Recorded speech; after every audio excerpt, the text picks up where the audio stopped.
Hello everybody. In today's class, let us discuss about astigmatism. Okay. So in my last lectures, already we discussed about spherical aberration, comma. Now let us discuss astigmatism. And now here the object is far off the axis. Okay, object is here. How the object is placed? Very far off the axis. O is such object. So when object is far off the axis, the image formed by the lens is not in perfect focus. Here the image consists of two mutually perpendicular lines separated by finite distance. How the image will be? It consists of two mutually perpendicular lines. So now that separated by finite distance. So that two lines are lie in perpendicular planes, and this defect we call it as astigmatism. So what is astigmatism? The image consists of two mutually perpendicular lines separated by finite distance. That defect of image which consists of two mutually perpendicular lines separated by finite distance, we call it as astigmatism. So now here O is the point object situated far off the axis, right? Now M1, M2, we call it as M1, M2, we call it as meridian plane. Meridian plane. And this meridian plane means this plane contain object O and principal axis of lens.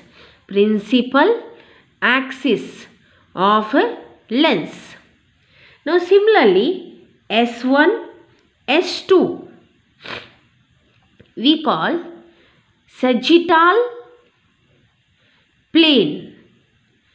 So sagittal plane is perpendicular to the meridian plane, right?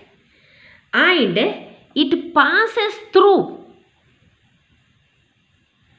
principal axis. Passes through principal axis. Okay. Now consider that rays from O passing through these two planes M1, M2 and S1, S2. So first let us consider the rays passing through M1, M2. The rays passing from M1, M2 focus at some point M nearer to the lens. Okay, in such a way. So they focus at some point M nearer to the lens, right? Now similarly, the rays passing through sagittal plane, the rays passing through sagittal plane focus far from the lens. They focus far from the lens at some point S, you think. They focus far from the lens at some point S, you think. Okay.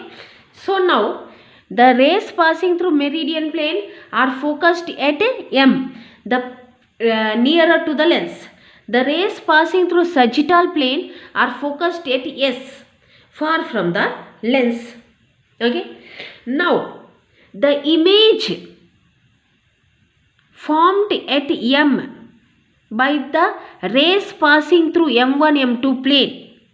How it will be means, at M, the image at M, it is a horizontal line.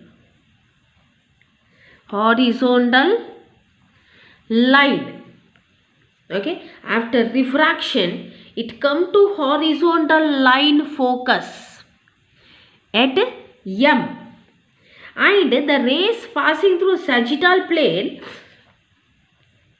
comes to the focus at S in a vertical line. It has vertical line focus at S. How is our image? Is it at a point image? No.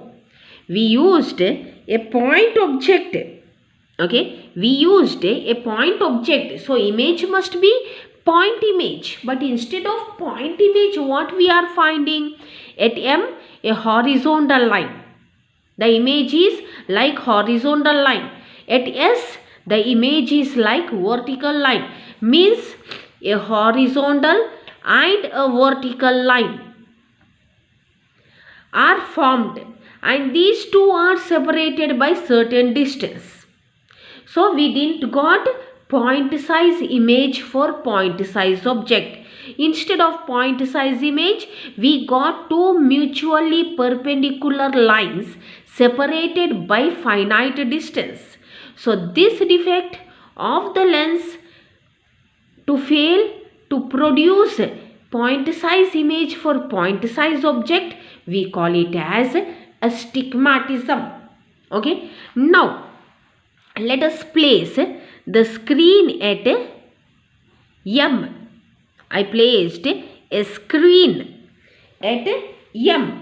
When we place a screen at M, we will find some irregular patch of light.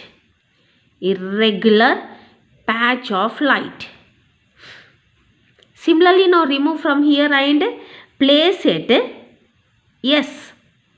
Here also we will find some irregular patch of light. Here also we will find some irregular patch of light.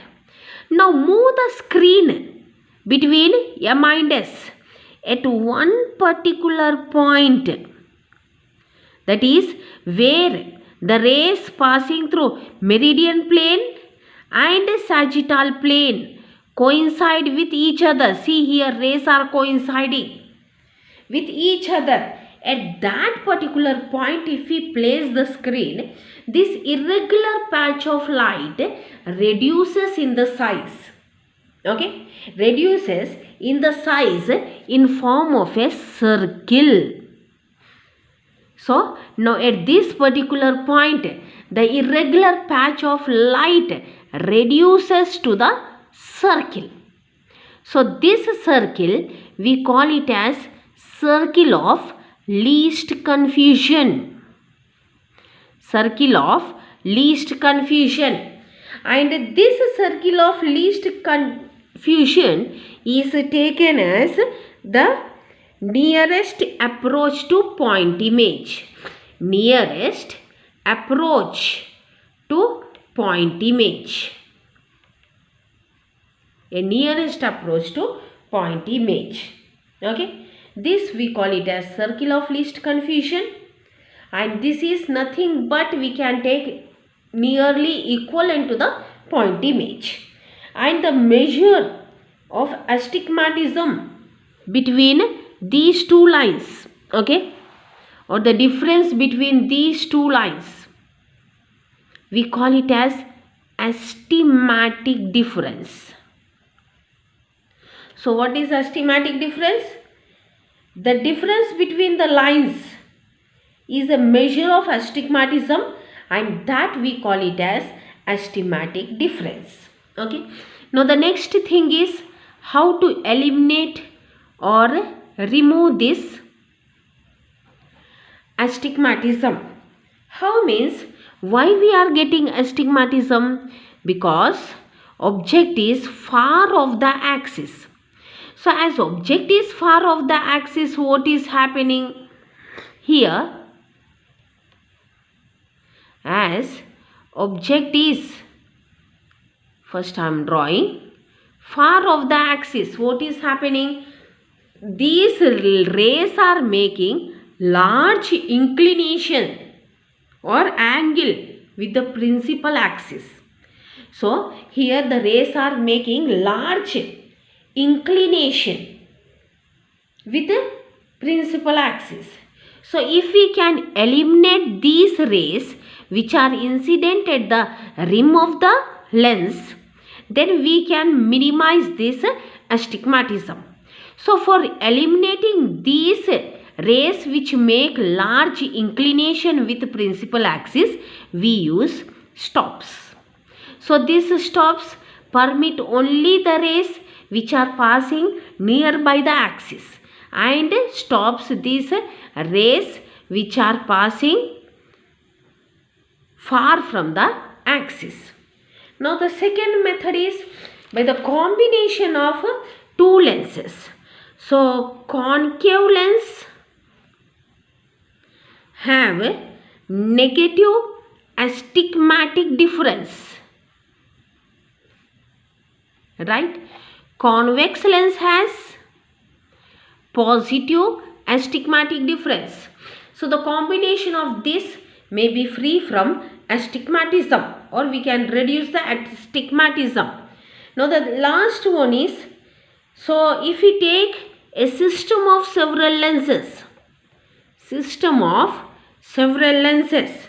then astigmatism may be eliminated by adjusting their positions. So in order to remove the astigmatism, we have to adjust the positions of that particular lenses. Now such systems are widely used in photographic objectives on which narrow pencils of rays are incident at large angles. Okay, thank you for watching my video. Now stay with my channel Reshma Physics to receive the more topics or to see the more videos related to competitive as well as graduation physics. Thank you.